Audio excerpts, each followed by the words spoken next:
For 27 years, the family of Tupac Shakur has been waiting for justice. We are here today to announce the arrest of 60-year-old Duane Keith Davis, aka Keefy D, for the murder of Tupac Shakur. On the night of September 7th of 1996, Tupac Shakur, along with Suge Knight and members of their entourage, which include members of Mob Piru, came to Vegas to attend the Mike Tyson fight at the MGM Grand Garden Arena.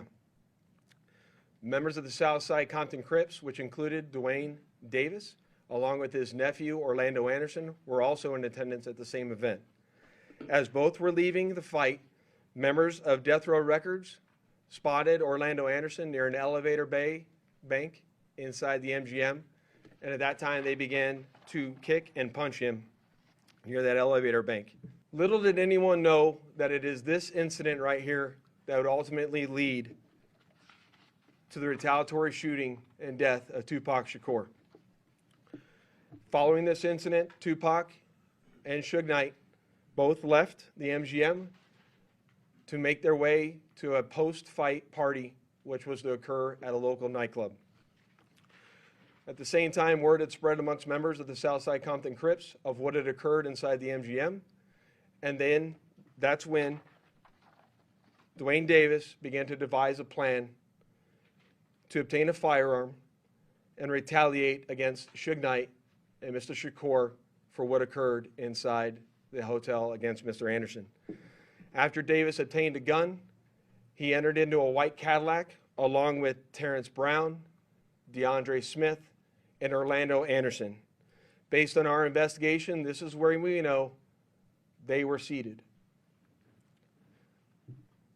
At some point in time, as they were in the white Cadillac, Mr. Davis took the gun that he had obtained and provided it to the passengers in the rear seat of the vehicle.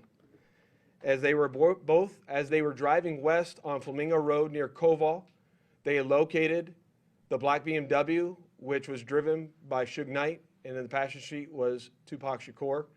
And as they turned around, they pulled up near the passenger side of that vehicle and immediately began shooting at Mr. Knight and Mr. Shakur.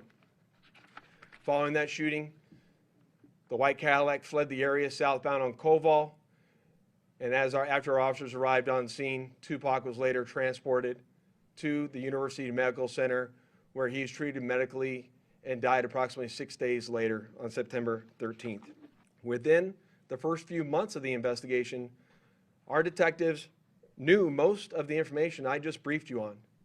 However, we never had the necessary evidence to bring this case forward and present it for criminal charges. As time went on, this case had been reviewed multiple times by different investigators assigned to my section, but it wasn't until 2018 that this case was reinvigorated as additional information came to light related to this homicide.